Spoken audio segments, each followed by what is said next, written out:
Chapter 10. The Burden of Knowing. Dr. Alexander Greaves moved with the energy of a man 20 years younger. His face, lined with experience, hinted at his true age, but his body, lean, wiry, and well-kept, belied it.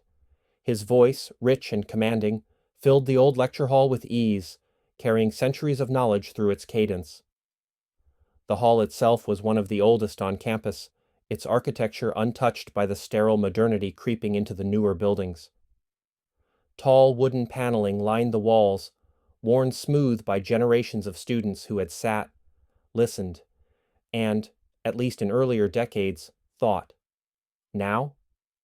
Now the room was dotted with screens. Blue light flickered across vacant expressions.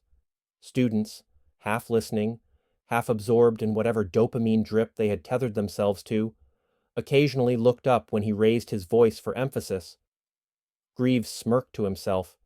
At least they still reacted to noise. And so, my dear students, we return to Pillar 83. He tapped the image projected behind him, a grainy, overexposed slide of Göbekli Tepe's most infamous monolith. It stood tall and defiant, carved with symbols that predated writing itself. If you've read the assigned material, you haven't, you'll know that the so-called vulture stone presents an anomaly. It is not merely a depiction of animals or celestial markers, but a warning. An account of an event so catastrophic it reshaped the very fabric of civilization. He let the silence hang, as if daring someone to care. Someone coughed. A girl in the third row glanced up, then back to her phone. The rest barely noticed. Greaves folded his arms, suppressing a sigh. These kids weren't completely hopeless. Not yet. Of course, modern archaeology tells us that civilization began around 3000 BCE. Sumerians, cuneiform, irrigation, the whole package deal. But Göbekli Tepe dates back at least 12,000 years. So what were these people recording? What event could be so dire that they carved it into a monolith and buried it for posterity? One boy in the back, eyes alert, face scruffy in that studied way, tilted his head. Are you saying they were recording the Younger Dryas impact hypothesis? Greaves permitted himself a smile. I'm not saying anything, he deflected. But one might find it interesting that these ancient sites, from Turkey to South America, all hint at a cataclysm suspiciously close to the last mass extinction event. That civilizations seem to appear out of nowhere afterward, fully formed. That myths of a golden age, followed by a great flood, are not unique to the Bible, but universal. The boy nodded, scribbling something in a notebook. A real notebook, not a screen. A rare breed. The others? Checked out. TikTok rot. Not that Greaves blamed them.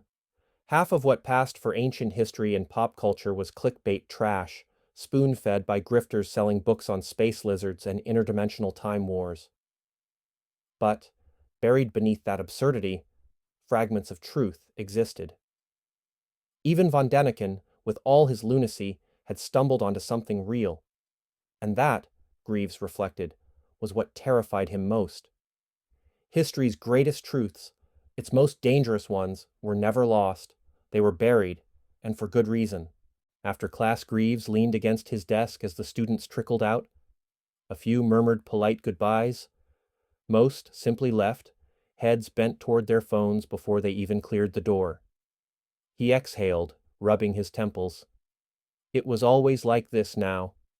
The younger generations weren't stupid, just disconnected. Too much information, too little synthesis.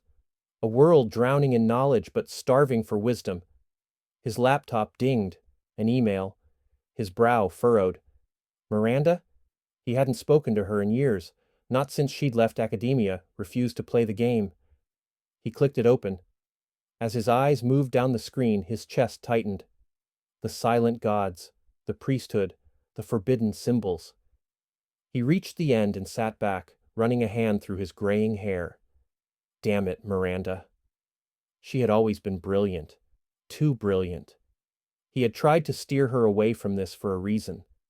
She hadn't known what she was meddling with then. Does she know now? The book. That cursed book. Greaves closed his eyes. If it was what he suspected, then Miranda had no idea what kind of fire she was playing with. He reopened the email, fingers hovering over the keyboard, and against every rational instinct, against the part of him that had sworn never to revisit this, he began to type.